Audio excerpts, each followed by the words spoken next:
Seorang konten kreator bernama Kang Hakim bertemu dengan seseorang yang disebut-sebut 12 hari meninggal dan telah dikubur. Ternyata masih hidup guys. Kamis 21 Mei 2026. Orang yang diklaim punya karomah tersebut bernama Haji Aceng, asal Kabupaten Bandung Barat. Dalam wawancara dengan Kang Hakim, Haji Aceng pun menceritakan kronologi peristiwa yang bagi banyak orang tak masuk akal. Karena dia sudah dikubur dalam tanah loh guys. Namun banyak juga netizen yang percaya peristiwa ini benar-benar terjadi.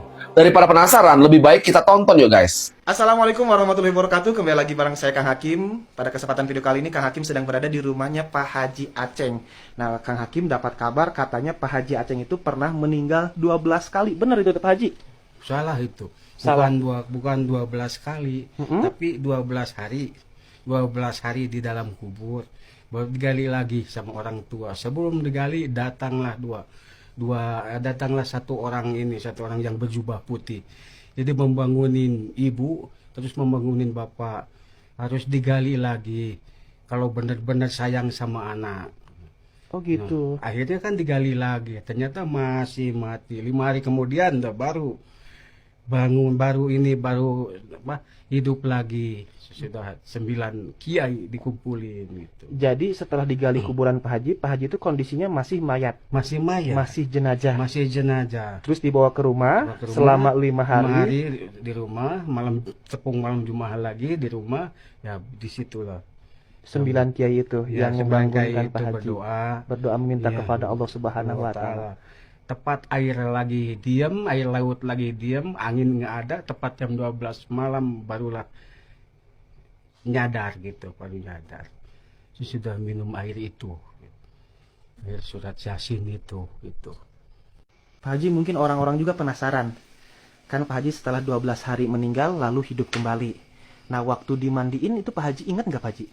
Waktu dimandiin Pak Haji ingat, malah terasa makanya harus lemah lembut memandiin jenazah itu. Jangan seenaknya, pakai sabun jangan seenaknya, nanti masuk ke lubang telinga juga udah terasa air itu. Makanya harus hati-hati, apalagi yang membersihin rambutnya pakai sabun jangan seenaknya. Rambut ke cabut satu juga, aduh terasanya sakit. Makanya hati-hati, pelan-pelan, tenang aja lah. Jadi lemah lembut aja kepada jenazah. Jangan seenaknya, jangan wah karena orang udah mati maka bakalan terasa. Nah, disitulah sesudah dimandiin, sesudah dimandiin, saya diangkat ke tengah rumah. Sudah itu disimpan di atas kain kapal yang 3 lembar itu. Langsung saya dicocokin telinga, kena kapas, hidung, mata, langsung tangan didekapkan, langsung kaki lah ditutup lah saya di situ. Udah ditutup, diikat. Nah, diikat keluar lah. Saya sudah diikat, ditutup sama kain kapal, keluar. Saya itu dari jasad saya itu keluar. Mau dibawa kemana ini? Di rumah saya atau jasad saya? Oh, dimasukin keranda. Dibawa kemana? Ngikut. Jadi ngikutnya di atas keranda, di tengah-tengah ngikut. Oh, dibawa ke bumi Allah, ke masjid. Oh, terang benderang di situ, bercahaya masjid di situ. Nah, sudah disimpan pas di depan, saya masuk lagi ke jasad saya, langsung diintai sama keluarga, disolatkan sama keluarga. Sudah selesai, diangkat lagi, keluar lagi, mau dibawa kemana lagi ini? Mau dibawa ke pemakaman. Nah, langsung saya naik di atas keranda di tengah-tengah. Makanya kalau kita kalau kita mengantarkan jenazah, kita yang bawa payung harus di tengah-tengah disimpannya. Jangan di tengah-tengah aja, jangan ke depan, jangan ke belakang, tengah-tengah. Karena aja. posisi ruhnya itu berada di tengah-tengah. Soalnya ini ruh saya itu di tengah-tengah, duduknya tengah-tengah keranda. Kalau nggak pakai keranda mungkin di tengah-tengah udal gitu. Nah, sesudah itu kan di dalam kubur. Dimasukin ke dalam kubur berarti Pak Haji. Masukin di dalam kubur. Lihat jasad Pak Haji itu dimasukin ke dalam kubur. Masukin dalam kubur, masih lihat.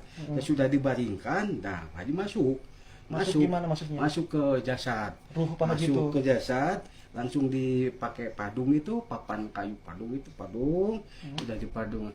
Nah, seharusnya kalau pasang padung itu jangan seenaknya geduk-geduk sama kaki sama tangan.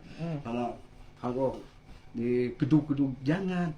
Terasanya sama Pak Haji itu terasa ada geledek yang hujan gede lah, mau hujan gede geledek seperti geledek. Sesudah itu diuruk sama tanah, terus diinjak-injak beberapa orang, kayaknya hujan gede sama ada gempa gitu tuh. Goncang. Ya. Jadi beberapa orang, seharusnya 3 orang aja yang nyimpen jasad tadi. Yang pertama nyimpen jasad di dalam lahat itu, liang lahat itu harus itu aja 3 orang sampai atas. Jangan ditambah lagi. Kadang-kadang 10 orang yang hinjak terus. Aduh, Terasa di dalam kuburan itu seperti ada gempa. ada gempa gitu. Dan Wah, ketika gempa. turun tanah ke dalam kuburan itu seperti kayak hujan deras. Hujan deras, benar hujan deras itu. Begitu hujan deras seperti gempa kayak gitu.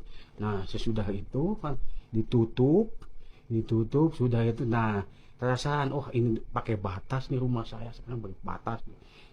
Nah, disitulah. Nah, kalau sesudah itu langsung berdiri semua ditalkin. Oh, kedengeran berarti. Kedengarannya. Waktu ditalkin itu kedengeran. Ya, kedengeran sambil baring itu masuk. Sudah pasang ini, makanya kalau pasang